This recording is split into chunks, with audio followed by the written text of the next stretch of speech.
दोस्तों last video में हमने देखा था कि वेगापंक अपने मैसेज में उन सभी लोगों को एक स्पेशल मैसेज देने वाला होता है जिनके नाम में डी मौजूद है, लेकिन इसके पहले कि वो अपना मैसेज पूरा कर पाता हम देखते हैं कि हमारा सुअर यानी कि सेंट वारकरी सीधा जाके हमारे एंशिएंट रोबोट को एक जोरदार टक्कर मारता है, जिसकी वजह से उसके अंदर रखा हुआ ट्रांसमिशन ट्रांसपोंडर स्नेल खराब हो जाता है और वेगापंक का मैसेज वहीं पे स्टॉप हो जाता है। और हम देखते हैं कि हमारा एंशिएंट रोबोट जॉय बॉय को याद करता हुआ अब समुद्र की गहराई में नीचे की ओर गिरता हुआ जा रहा है। अब जैसे ही वेगापंक का मैसेज पूरी दुनिया में ब्रॉडकास्ट होना बंद होता है तो इसको लेके पूरी दुनिया में सभी लोग काफी टेंशन में आ जाते हैं कि वेगापंक अपने मैसेज में आखिर क्या बताने वाला था। लेकिन उससे भी इम्पोर्टेंट बात यह है कि वेगापंक आके मरा कैसे और उसको किसने मारा, क्या उसको किसी ने असैसिन कर दिया। पर जैसा कि पूरी दुनिया को खबर मिली थी कि लूफी ने वेगापंक को हॉस्टेज बना के रखा है और क्योंकि वो एक पायरेट है तो इस पूरी चीज का ब्लेम वो लोग लूफी के ऊपर ही डाल देते हैं। और भले ही वेगापंक ने कितने भी बड़े बड़े सिंस किए हों, क्योंकि वो एक गवर्नमेंट का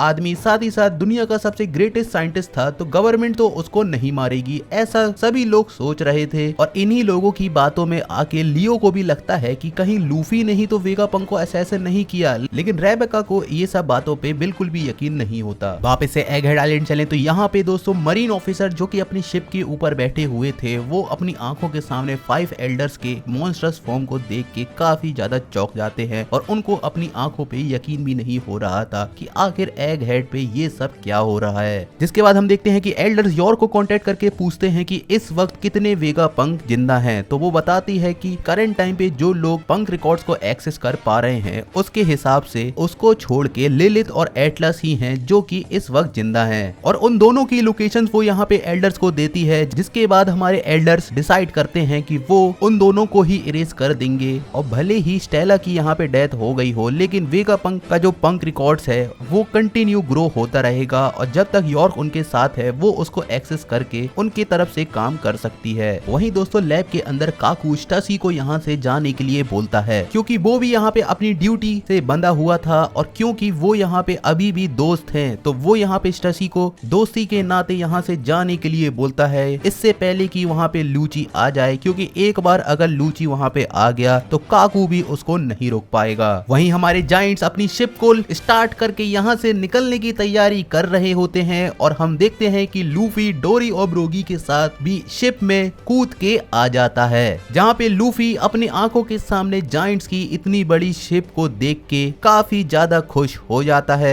जिसके बाद सांजी लूफी को बताता है कि ऊसॉप और चॉपर और बाकी लोगों के साथ अभी भी ऊपर लेवो फेस में ही है। और हम काशी को भी देखते हैं भाई, जिसकी डॉल ने काफी गंदी बजा दी थी, लेकिन उसको ये लोग वापस से शिप के अंदर रेस्क्यू करके ले आते हैं, जिनके पास सीधा लूफी जाता है। और क्योंकि लूफी यहाँ पे काफी समय के बाद ओमियो और काशी से मिल रहा है तो वो उनसे मिलके काफी खुश होता है और लूफी उनसे कुछ खाने के लिए मांगता है। पर यहाँ पे हमारी जायंट्स की शिप को यहाँ से निकलने से रोकने के लिए नेवी की शिप्स अभी भी कंटिन्यू उन पे हमला करते जा रही थी और उनके पीछे वाइस एडमिरल डॉल भी आ रही थी, लेकिन इनको साइड करने के लिए यहाँ पे अपने डेविल फ्रूट की पावर का यूज करके बोनी उनके ऊपर हमला करती है, जिससे वाइस एडमिरल ब्लू ग्रास और डॉल दोनों ही छोटे बच्चों में ट्रांसफॉर्म हो जाते हैं। और सांजी यहाँ पे नामी को कांटेक्ट करके बताता है कि भाई हम लोग तो यहाँ से निकलने की तैयारी कर चुके हैं, तो नामी भी उसको बताती है कि हम लोग भी जल्दी यहाँ से निकलने वाले हैं, क्योंकि एडिसन की मदद से हम लोग समुद्र तक काफी आसानी से पहुंच सकेंगे। पर फिर भी अगर हम लोग समुद्र में सुरक्षित लैंड नहीं कर सके तो इसमें तुम लोग हम लोग की मदद कर देना। जिसपे सांजी उसको बताता है टेंशन मत लो, मैं अपनी नामी, रॉबिन और लिलिथ को बचा लूंगा, भले बाकी सब लोग डूब जाएं। लेकिन उसब उसको बोलता है कि भाई हम सबको बचाना है। पर दोस्तों हमारे साथियों को यहाँ से निकलने से रोकने के लिए एल्डर्स भी उनकी तरफ आगे बढ़ते हुए आ रहे हैं, जिनसे सामना करने के लिए लूफी अपनी एनर्जी को रिस्टोर करता है, जिसके लिए वो यहाँ पे पेट भर के जायंट्स के किचन में मौजूद सारा खाना भर भर के खाता है। और लूफी की छोटे से शरीर और इतनी ज्यादा हैवी डाइट को देख के जायंट्स के शेफ भी काफी ज्यादा इम्प्रेस हो जाते हैं। और ये सारा खाना उन्हीं लोगों के खाने के लिए रखा था, जिसको पूरा यहाँ पे लूफी खाना स्टार्ट कर देता है और शेफ से बोलता है कि तुम फिर से पूरा प्रिपेयर कर देना। और अगले ही पल हम देखते हैं कि सेंट मार्स उड़ते उड़ते हमारी शिप के पास आ चुका है और वो यहाँ पे सीधा अपने मुंह से काफी तेज आग की फ्लेम्स का अटैक शिप पे डायरेक्ट करता है, जिससे जायंट्स की शिप में आग लग जाती है। और इस हमले को तो जैसे तैसे करके हमारे जायंट्स रोक लेते हैं, लेकिन इसके बाद सेंट मार्स फिर से शिप के ऊपर अटैक करने वाला होता ही है कि यहाँ पे चारों तरफ फिर से ड्रम्स ऑफ लिबरेशन की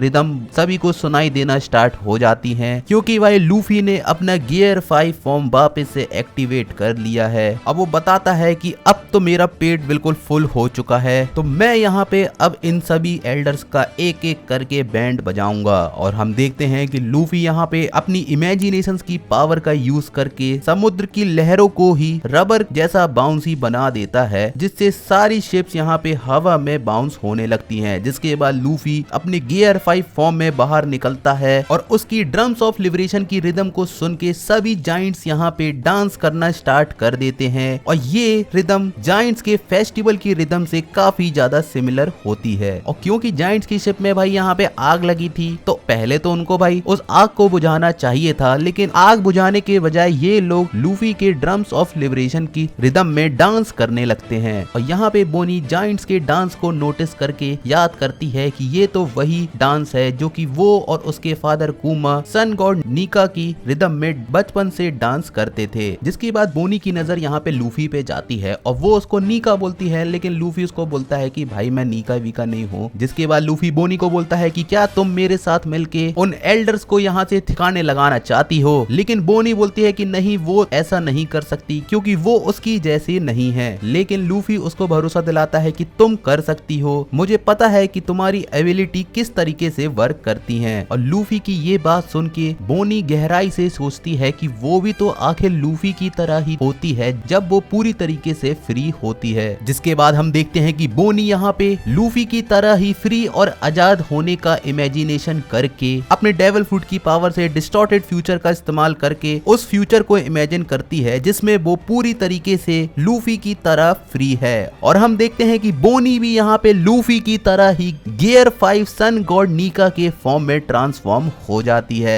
और बोनी के इस सन गॉड नीका वाले फॉर्म को कुमा भी देख रहा होता है। बोनी और लूफी दोनों के ही सन गॉड नीका की प्रेजेंस को समुद्र के नीचे हमारा आयरन रोबोट भी सेंस कर लेता है। वहीं दोस्तों सभी नेवी ऑफिसर्स यहाँ लूफी के इस गियर 5 फॉर्म को देख के नोटिस करते हैं कि लूफी इस वक्त अपने वांटेड पोस्टर वाले लुक में आ चुका है। और सभी जाइंट यहाँ पे लूफी के सन गॉड नीका के फॉर्म को देख के काफी ज्यादा खुश होते हैं। पर यहाँ पे 5 एल्डर में से एक सेंट मार्कस बताता है कि 2 नीका ये नहीं हो सकता, ये सिर्फ एक इल्यूजन है जो कि बोनी के एज फ्रूट की वजह से क्रिएट हुआ है। जिसके बाद वो यहाँ पे हमारे साथियों पे एक और जबरदस्त हमला करने की तैयारी करता है। पर सांजी यहाँ लूफी से बोलता है कि लूफी उस एल्डर को जाके रोक दे इससे पहले कि वो हम लोग को डिस्ट्रॉय कर दे। जिसके बाद लूफी बताता है कि भाई इन एल्डर्स को ना ही मारा जा सकता है ना ही इनके टुकड़े किए जा सकते हैं, तो इनको रोकने के लिए लूफी अपने अंदर काफी सारी हवा भर के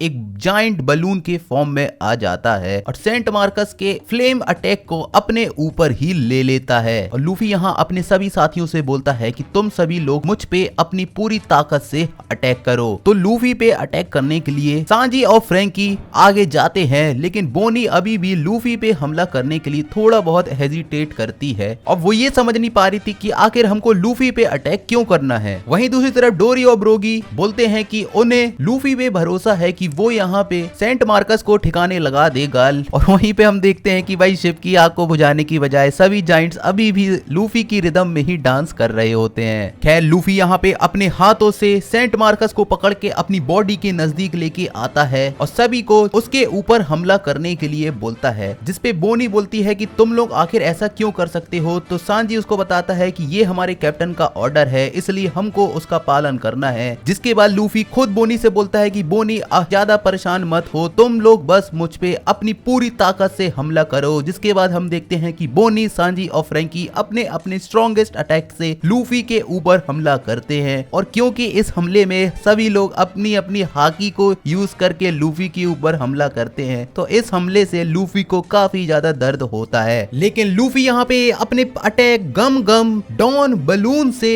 सेंट मार्कस को आसमान में काफी दूर फेंक देता है, जिससे अब कुछ समय के लिए तो भाई ये हमारे साथियों को परेशान करने नहीं आएगा। जिसके बाद दोस्तों हमारे साथी वापस इस शिप में जाते हैं और लूफी यहाँ सांजी से पूछता है कि आखिर ऊसॉप और बाकी लोग अभी तक यहाँ पे क्यों नहीं पहुंचे। तो सांजी बोलता है कि भाई उनको अभी तक तो आ जाना चाहिए था, आखिर उनको इतना टाइम क्यों लग रहा है। जिसके बाद एटलस वहाँ आती है और बोलती है शायद से उनके पास कुछ हो गया होगा, तो वो यहाँ पे हमारे साथियों को चेक करने के लिए ऊपर लेवो फेस की तरफ निकल जाती है। और दोस्तों हम देखते हैं कि समुद्र के नीचे हमारा आयरन जाइंट जो पड़ा हुआ है उसके अंदर मौजूद ट्रांसमिशन ट्रांसपोंडर स्नेल वापस से उठ जाता है, जिससे हमारे वेगापंक का जो ब्रॉडकास्ट मैसेज है वो वापस से टेलीकास्ट होना स्टार्ट होता है। लेकिन दोस्तों इस मैसेज में काफी सारा इंपॉर्टेंट पार्ट था जो कि टेलीकास्ट नहीं हो पाया और आधी स्टोरी को बीच में ही छोड़ के ये मैसेज वापस से स्टार्ट हुआ है, जिसमें वेगापंक बताता है कि इन्हीं लोगों के इनहेरिट थॉट्स को जनरेशन से पास किया गया, जिसको उनका विल कहा जाता है। पर ये सब बातें अब दुनिया में कोई भी समझ नहीं पा रहा था, क्योंकि ये सब आधी स्टोरी है जिसका कंटिन्यूशन तो बीच में ही इंटरप्ट हो गया था। और वेगापंक के मैसेज को वापस से टेलीकास्ट होता हुआ सुन के यॉर्क बताती है कि आयरन जाइंट पे हुए हमले की वजह से सिर्फ मेंटल वेव्स ही टेम्परेरी कट हुई थी, तो इसको पूरी तरीके से बंद करने के लिए वो एल्डर्स को सब कुछ डिस्ट्रॉय करने के लिए बोल देती है। और वेगापंक अपने मैसेज में बताता है कि जो कुछ भी मैंने अपने मैसेज में समझाया है उम्मीद है ये सब कुछ आपको मिल गया होगा। वापस से लूफी के ग्रुप की तरफ चलें तो लूफी यहाँ पे अचानक से देखता है कि आसमान से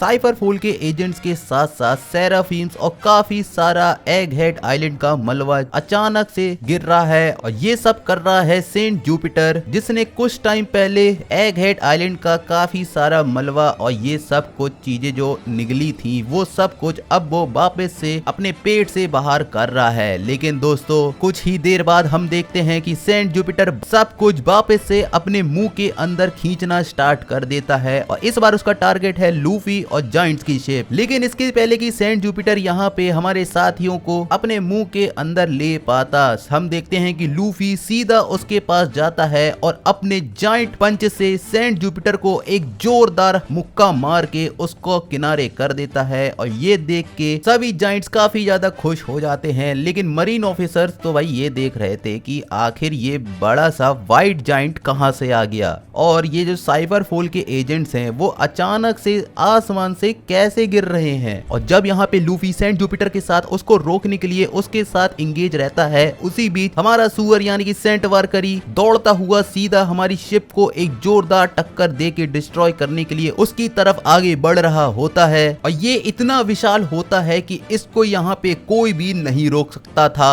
और हम देखते हैं कि हमारा सुअर भाई यहाँ पे हमारे साथियों के ऊपर अटैक करने वाला होता ही है कि समुद्र के नीचे से वापस से एंट्री होती है हमारे एंशिएंट जायंट रोबोट अहमद की, जो एक जोरदार मुक्का मार के हमारे सुअर को किनारे कर देता है। और इसी बीच अहमद को जॉय बॉय की कही हुई एक बात याद आती है और हमको यहाँ पहली बार जॉय बॉय की आवाज सुनने को मिलती है, जिसमें उसने अहमद से कहा था कि सुनो अहमद, जब सही समय आएगा अब दोस्तों ये सही समय क्या है ये तो अहमद को भी नहीं पता और हमको भी ये पूरा बताया नहीं जाता। लेकिन दोस्तों फाइनली अब यहाँ पे हमारे एंशिएंट रोबोट अहमद और लूफी आमने सामने आ जाते हैं, जिसमें लूफी तो अहमद को एक नॉर्मल जायंट रोबोट समझ के काफी ज्यादा खुश हो जाता है, पर अहमद लूफी को जॉय बॉय समझ लेता है और यहीं पे हमारा ये एपिसोड समाप्त होता है। तो दोस्तों बहुत बहुत शुक्रिया आप सभी का वीडियो को पूरा एंड तक देखने के लिए। अगर तुम लोगों को वीडियो पसंद आई हो तो प्लीज वीडियो को लाइक कर देना, चैनल को अभी तक सब्सक्राइब नहीं किया है तो वो भी फटाफट से कर दो। और लास्ट वीक मैंने तुम सभी से क्वेश्चन पूछा था कि वन पीस के अंदर मेरी सबसे फेवरेट कैरेक्टर कौन सी है, तो इसका सही आंसर है दोस्तों रॉबिन। और जिन लोगों ने भी इसका सही जवाब दिया है उन सभी के कमेंट तुमको स्क्रीन के सामने शो हो रहे होंगे। और इस वीक का तुम सभी के लिए क्वेश्चन है कि तुमको बताना है कि भाई हमारे स्ट्रॉ हेड क्रू के अंदर टोटल डेविल फ्रूट यूजर आखिर कितने हैं। अगर तुमको इसका सही आंसर पता है तो नीचे कमेंट करके बता देना। मिलते हैं नेक्स्ट वीडियो में, बाय बाय।